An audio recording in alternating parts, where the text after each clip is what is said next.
Welcome to இன்ஃபோகேம் நண்பா. நம்ம இந்த வீடியோவில் எதை பற்றி பார்க்க போகிறோம்னா லேட்டரல் என்ட்ரி பிஆர் B.Tech அட்மிஷன் 2022ல் சில பேட்ச் ஸ்டூடெண்ட்ஸ் வந்து நீங்கள் ஒவ்வொரு செமஸ்டருக்கான மார்க்ஷீட்டை வந்து தனித்தனியாக அப்லோட் பண்ணணும்னு அவசியம் கிடையாது.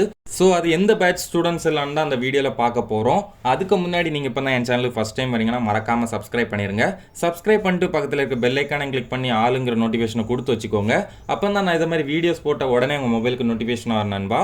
சரி வாங்க நண்பா வீடியோக்குள்ளே போகலாம். லேட்டரல் என்ட்ரி பிஆர் B.Tech அட்மிஷன் 2022ல் எந்த பேட்ச் ஸ்டூடெண்ட்ஸுக்கெல்லாம் செமஸ்டர் மார்க்ஷீட் ஒவ்வொரு செமஸ்டருக்கான மார்க்ஷீட்டையும் தனித்தனியாக அப்லோட் பண்ணணும்னு அவசியம் கிடையாது அப்படிங்கிறத பற்றி தெரிஞ்சுக்க முன்னாடி கன்சாலிடேட்டட் மார்க்ஷீட்டும் ஓவரால் மார்க்ஷீட்டும் ரெண்டுமே ஒன்று தான் நீங்கள் வந்து தெரிஞ்சுக்கோங்க. நீங்கள் சர்டிஃபிகேட் அப்லோடிங் பேஜில் பார்த்தாலே தெரியும், ஃபஸ்ட்டு லைன்லேயே கொடுத்துருப்பாங்க உங்ககிட்ட வந்து கன்சாலிடேட்டட் மார்க்ஷீட் இருக்கா இல்லையான்னு கேட்டிருக்கோம். கன்சாலிடேட்டட் மார்க்ஷீட் இருந்துச்சுன்னா எஸ்ன்னு கொடுத்துக்கோங்க. அப்படி நீங்கள் எஸ் கொடுத்துட்டீங்கன்னா நீங்கள் வந்து ஒவ்வொரு செம்முக்கான மார்க்ஷீட்டையும் தனித்தனியாக அப்லோட் பண்ணணும்னு அவசியம் கிடையாது. கன்சாலிடேட்டட் மார்க்ஷீட் மட்டும் அதுக்கு பதில் வச்சாலே போதும். கன்சாலிடேட்டட் மார்க்ஷீட்டில் பார்த்தீங்கன்னா எல்லா செமஸ்டருக்கான மார்க்குமே இருக்கும். ஸோ நீங்கள் வந்து தனித்தனியாக ஒவ்வொரு செமஸ்டருக்கான மார்க்ஷீட் வந்து அப்லோட் பண்ணணும்னு அவசியம் கிடையாது. ஆனால் இப்போ வந்து உங்ககிட்ட ஓவரால் மார்க்ஷீட் இல்லை, கன்சாலிடேட்டட் மார்க்ஷீட் இல்லைன்னா நீங்கள் வந்து கண்டிப்பாக ஒவ்வொரு செமஸ்டருக்கான மார்க்ஷீட்டை வந்து அப்லோட் பண்ணி தான் ஆகணும். இப்போ வந்து மேக்ஸிமம் டிப்ளமோ 2022 ஸ்டூடெண்ட்ஸ்க்கு வந்து கண்டிப்பாக அந்த மார்க்ஷீட் கிடைக்கிறதுக்கு வாய்ப்பே இல்லை.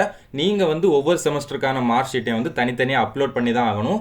அது மாதிரி இதுக்கு முன்னாடி உள்ள பேட்ச் யாருக்கெல்லாம் இன்னும் ஓவரால் மார்க்ஷீட் கிடைக்கலையோ, கன்சாலிடேட்டட் மார்க்ஷீட் கிடைக்கலையோ, நீங்கள் எல்லாருமே கண்டிப்பாக வந்து ஒவ்வொரு செமஸ்டருக்கான மார்க்ஷீட்டை வந்து தனித்தனியாக அப்லோட் பண்ணி தான் ஆகணும். மேக்ஸிமம் கண்டிப்பாக டிப்ளமோ 2021 பேட்ச் வரைக்கும் எல்லாருக்குமே கண்டிப்பாக வந்து ஓவரால் மார்க்ஷீட் கொடுத்துருப்பாங்கன்னு தான் நினைக்கிறேன். ஸோ இந்த இன்ஃபர்மேஷன் கண்டிப்பாக உங்களுக்கு யூஸ்ஃபுல்லாக இருந்திருக்கும்னு நம்புறேன் நண்பா. இதை மாதிரி இன்னும் நிறைய இன்ஃபர்மேஷன் லேட்டரல் என்ட்ரி பிஆர் B.Tech அட்மிஷன் 2022 பற்றி தெரிஞ்சுக்கணும்னா மறக்காமல் நம்ம இன்ஃபோகேம் சேனலை சப்ஸ்கிரைப் பண்ணி பக்கத்தில் இருக்க பெல் ஐக்கானையும் கிளிக் பண்ணி ஆளுங்கிற நோட்டிஃபிகேஷனை கொடுத்து வச்சுக்கோங்க. அப்போ தான் நான் இதை மாதிரி வீடியோஸ் போட்ட உடனே உங்கள் மொபைலுக்கு நோட்டிஃபிகேஷன் வரும் நண்பா. லேட்டரல் என்ட்ரி பிஆர் B.Tech அட்மிஷன் பற்றி ஏதாச்சும் டவுட் இருந்துன்னா கமெண்ட் பண்ணுங்கள். என்னால் முடிஞ்ச அளவு சீக்கிரம் ரிப்ளை பண்ணுறேன். மேலும் இதை மாதிரி யூஸ்ஃபுல்லான வீடியோஸ்க்கு மறக்காமல் நம்ம இன்ஃபோகேம் சேனலை லைக் பண்ணுங்கள், ஷேர் பண்ணுங்கள், சப்ஸ்கிரைப் பண்ணுங்கள். இந்த வீடியோ உங்கள் ஃப்ரெண்ட்ஸ் அப்புறம் ஃபேமிலி எல்லாருக்குமே ஷேர் பண்ணுங்கள் நண்பா. தேங்க்யூ.